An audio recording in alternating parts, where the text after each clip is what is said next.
Rev up your engines!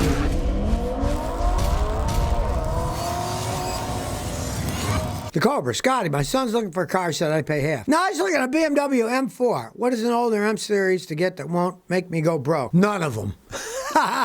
The M series are popular, so they're way up there sky high. And repairs are also way up there sky high. I knew many good mechanics in Houston. They would work on BMWs, but they would not work on the M series because you needed all kinds of special tools and electronic equipments just to work on them. And they said, I'm not buying all that crap to work on one model of car. They're all endless money pits. Now, they can keep their values. If you buy one in good shape and take care of it and you get tired of it, well, your son, if he's young, he might wreck it and it'll be the end of it anyways. But they do hold their values once they get to a certain level. But you're still going to spend a fortune maintaining a car. The parts cost a fortune. The labor costs a fortune.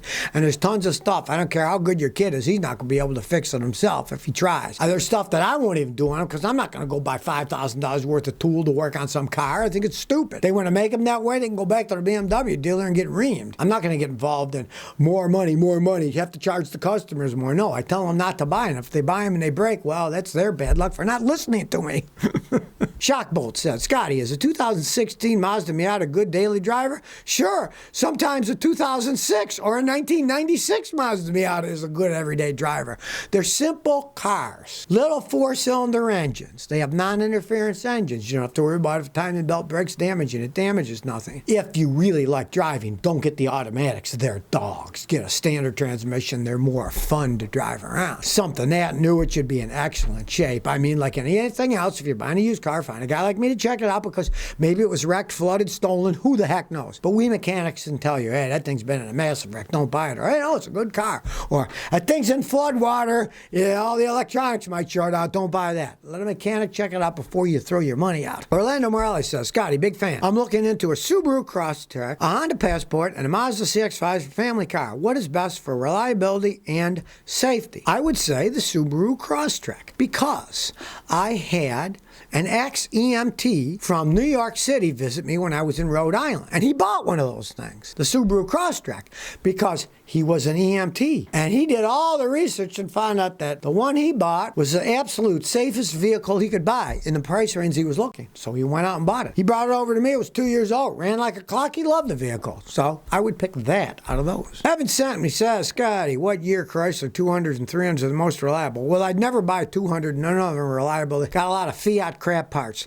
The 300s, I would say the most reliable 300s, strangely enough, were the later models they made. The later ones seem to be the more reliable ones, but I still wouldn't buy one. It's a Chrysler product. Quality isn't that good. You know, they look good. They're fast cars, the 300s, but I've had too many customers buy them. The engines and transmissions blow up on them to advise anybody to buy one of those things. Yes, sir, Zayden says, Scotty, does an oil catch can work? Well, if it's installed properly and it's needed, yes, they do work. The problem is with GDI gasoline engines, the fuel injectors spray fuel directly into the engine cylinders, directly in. On the old-fashioned systems, the fuel injectors sprayed on the intake manifold. So when you accelerated, the fuel was sprayed in the intake and the gasoline spray passed over the intake valve on your engine. All the intake valves, when they opened, it passed through. Gasoline's a very good cleaner. It kept them clean. GDI, nothing comes through there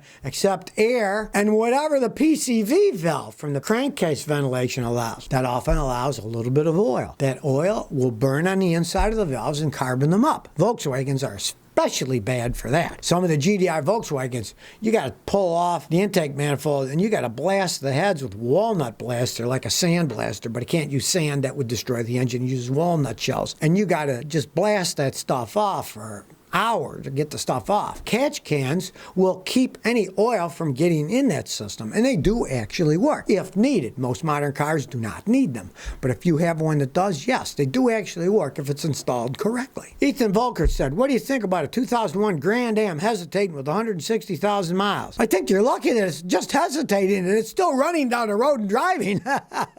Most of them are long gone. Start with the simple crap. Change the air filter, change the spark plugs. If the spark plug wires are are old, replace the spark plug wire. Change the fuel filter. See what happens. Pray it's that. If not, it might need the fuel injectors changed. Might have a bad MAF sensor. Mechanics can analyze all that data. But sometimes it's as simple as spark plug wires, air filter, a little fuel injection cleaner. Always try the simple stuff first. Forrest Smorg says, is a 2017 Jetta 1.8-liter turbo a nice sedan? As far as I'm concerned, the rolling piles of junk. I'd never buy a Volkswagen. Tried out the modern ones. I tried out 2021. I thought it was a piece of junk too. They just are over-engineered. Volkswagen owns Porsche and Audi. They put all that high technology into their lowly Volkswagens. I get people all the time. They buy Volkswagen, the thing falls apart at 80, 90,000 miles, costs a fortune to fix. And I say, did you buy a Volkswagen because your father was a hippie and he drove a Beetle in the 60s? They said, yeah, how'd you guess? I said, because a lot of people do that. They have nothing to do with the early ones. They're high tech. They fall apart. They cost a fortune to repair, especially in the United States. I wouldn't buy one. Carlos Hernandez says, I have code PO430 on my Toyota 4Runner. I tried cat clean with no luck. What are my options? Well, that's telling you that your catalytic converter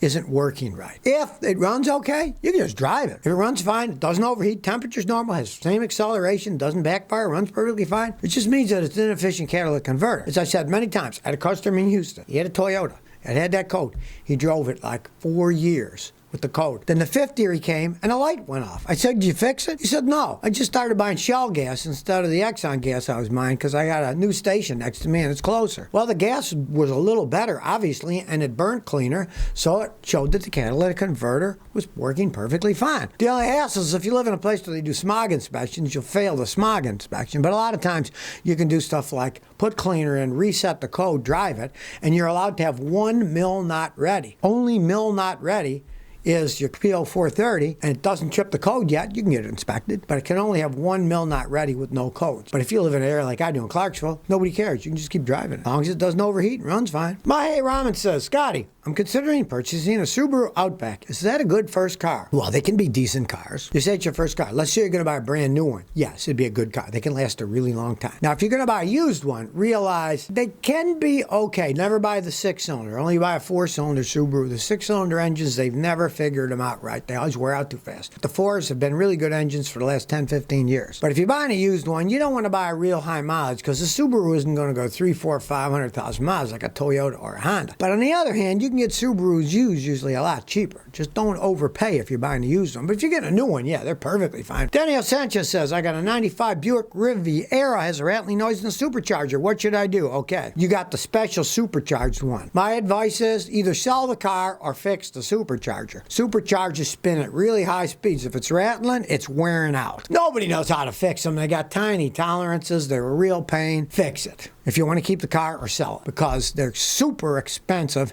and you don't want the thing blowing and breaking up, and if it blows up pieces and gets sucked into the engine, it'll destroy the engine. So either get rid of it now or put another supercharger on it if you plan on driving it for any length of time. It's Joro says, Scotty, what do you think makes the best motorcycles out of the big four? Suzuki, Yamaha, Kawasaki, and Honda. Okay, it depends what you want. If you want the absolute longest life, Honda probably makes the best. They're all pretty well made. If you want a real speed burner for the money, Suzuki makes speed burners.